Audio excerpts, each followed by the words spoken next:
சிறுபான்மை மக்களுக்கான நலத்திட்டங்கள் புதிதாக உருவாக்கப்பட்டு அவர்கள் மேம்பாட்டிற்கான வழிவகை செய்யப்பட்டது.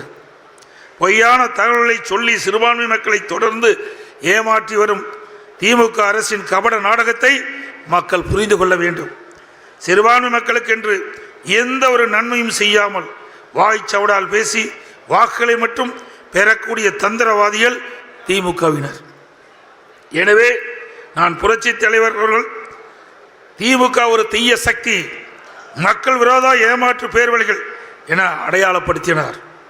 புரட்சி தலைவி அம்மா அவர்கள் தன் வாழ்நாள் முழுவதும் தீய சக்தியை எதிர்த்து போரிட்டார்.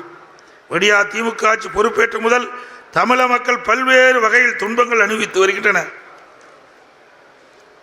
குறிப்பாக பலமுறை இந்த ஆட்சியிலே மின் கட்டண உயர்வு, சொத்து வரி உயர்வு, குடிநீர் கட்டண உயர்வு, கட்டிடம் கட்டுவதற்கான அனுமதி கட்டணம் உயர்வு, தொழில் வரி உயர்வு, அத்தியாவசிய பொருட்கள் தாறுமாறாக விலை உயர்வு, கட்டுமான பொருட்கள் விண்ணை முட்டுகின்ற அளவுக்கு விலை உயர்வு, பதிவு கட்டணம் உள்ளிட்ட அனைத்து அரசு கட்டணம் உயர்வு, மணல் கொள்ளை, கனிம வளங்கள் கொள்ளை என்று தமிழ்நாடு மக்கள் இந்த ஆட்சியில் சொல்லன்னா துன்பங்களையும் துயரங்களையும் அனுபவித்து வருகிறார்கள். ஒருபுறம் விலைவாசி உயர்வு என்றால் அடிப்படை வசதிகள் எதுவும் இந்த ஆட்சியில் செயல்பட்டதில்லை. குறிப்பாக சாலையில் கடந்த 4 ஆண்டுகளாக புதுப்பிக்கப்படவே இல்லை. பேட்ச் பணிகள் மட்டும் நடைபெற்று வருகின்றன. சட்ட ஒழுங்கு அடியோடு சீர்குலைந்துள்ளது. சிறுமி முதல் முதியோர்கள் வரை யாருக்கும் பாதுகாப்பு இல்லாத ஒரு சூழலை இந்த விடியா ஆட்சியிலே. அம்மா ஆட்சியில் இந்திய அளவில் பெண்கள் பாதுகாப்பாக வாழ தகுந்த மாநிலம் பெருநகரம் நகரங்கள் என்று பெருமையாக நாம் பெற்றோம். ஆனால் திமுக ஆட்சியில் இந்த நிலை தலைகீழாக மாறியுள்ளது. தினமும் நாளிதழ்கள் மற்றும் ஊடகங்கள் கொலை, கொள்ளை, பாலியல் வன்கொடுமை மற்றும் போதைப்பொருள் நடமாட்டம் பற்றிய செய்திகள் வராத நாட்களே இல்லை. நான் எழுச்சி பயணம் மேற்கொண்ட பொழுது தூத்துக்குடி மாவட்டத்திற்கு சென்றேன். அங்கே தூத்துக்குடியிலே மக்களை சந்திக்கக்கூடிய ஒரு வாய்ப்பை ஏற்படுத்தி கொடுத்தார்கள்.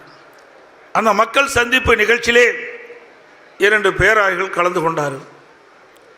அப்பொழுது என்னுடைய மாவட்ட செயலாளரிடத்திலே நான் கேட்டேன், இவர்கள் என்ன கோரிக்கை வைக்கிறார்கள், ஏதாவது கடிதம் கொண்டு வந்திருக்கிறார்களா, அவருடைய எண்ணம் என்று கேட்டேன். அவர்களாக வந்தார்கள், அமர்ந்திருக்கின்றார்கள், அவர்கள் இன்னும் எங்களிடத்திலே தெரிவிக்கவில்லை என்று சொன்னார்கள். அப்பொழுது பேராயர்கள் நாங்களும் இந்த நிகழ்ச்சியிலே பங்கு பெற்று எங்களுடைய கருத்துக்களை உங்களிடத்திலே பகிர்ந்து கொள்வோம் என்று சொல்லி பேசினார். அப்பொழுது நாங்கள் பள்ளிகளை வைத்திருக்கின்றோம், கல்லூரிகளை வைத்திருக்கின்றோம். இன்று இருக்கின்ற மாணவர்கள் போதையிலே தள்ளாடி கொண்டிருக்கின்றார்கள், அவர்களை கண்டிக்க முடியவில்லை. ஆகவே இந்த இடத்தில் சொன்னால் சரியாக இருக்கும் என்று கருதி உங்களை நாடினோம். இதற்கு ஒரு விடிவு காலம் பிறக்க வேண்டும். உங்களுடைய ஆட்சி மலர்கின்ற பொழுது இதற்கு ஒரு தீர்வு காண வேண்டும் என்று பகிரங்கமாக வந்து மேடையிலே அவருடைய கருத்துக்களை தெரிவித்தார். அப்படிப்பட்ட ஆட்சி தான் திராவிட முன்னேற்ற கழக ஆட்சி.